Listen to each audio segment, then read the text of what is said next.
Bacaan Injil, Lukas 9, 43b, 45, Sabtu, 24 September 2022.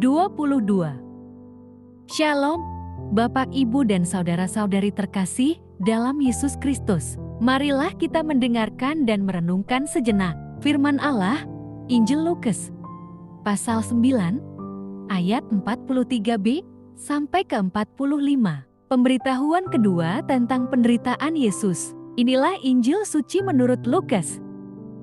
Maka takjublah semua orang itu karena kebesaran Allah.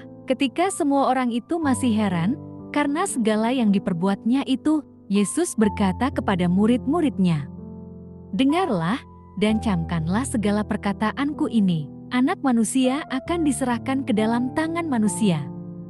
Mereka tidak mengerti perkataan itu, sebab artinya tersembunyi bagi mereka, sehingga mereka tidak dapat memahaminya, dan mereka tidak berani menanyakan arti perkataan itu kepadanya. Amin.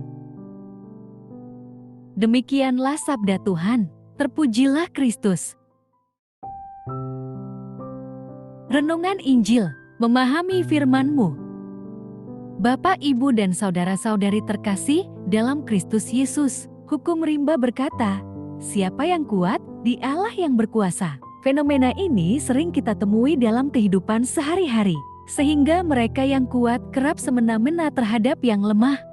Prinsip itu sama sekali tidak berlaku untuk Yesus. Ia mempunyai kuasa ilahi dan berkuasa mutlak atas seluruh isi bumi. Namun, Ia justru menyerahkan dirinya kepada manusia yang lemah. Tentu saja akal sehat kita sulit menerimanya. Tetapi inilah fakta. Yesus turun dari gunung, kemudian Ia mengusir setan dan roh jahat dengan satu teguran keras. Melihat peristiwa itu, semua orang menjadi heran. Pada saat itulah Ia berkata, "Anak manusia akan diserahkan ke dalam tangan manusia." Yesus mengatakan, ini untuk kedua kalinya. Pernyataan ini sungguh tidak masuk akal bagi para murid-Nya. Mereka tidak mengerti makna dari pernyataan itu. Anehnya, tidak ada satupun dari mereka yang berani bertanya. Kesannya, perkataan itu berlalu begitu saja. Mereka tidak mengerti karena bagi mereka Yesus adalah Raja yang penuh kuasa karena mampu melakukan banyak mukjizat.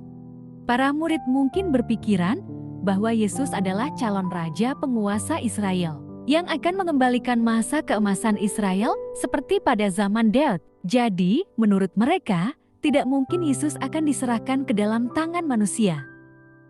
Yesus tahu isi hati murid-Nya. Ia pun membangunkan mereka dari mimpi tentang kerajaan duniawi. Harapan akan kerajaan duniawi membuat mereka tidak memahami maksud perkataan Yesus. Pengharapan yang salah itulah yang membutakan pikiran mereka. Pengharapan sejati pengikut Yesus adalah kehidupan kekal di surga.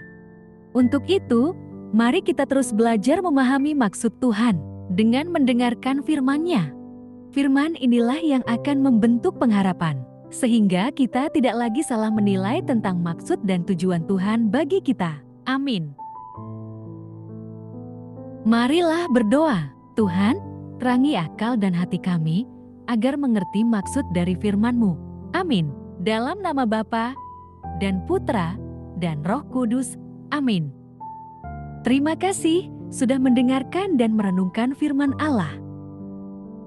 Jangan lupa subscribe dan jangan lupa juga aktifkan loncengnya. Terima kasih, Tuhan Yesus memberkati.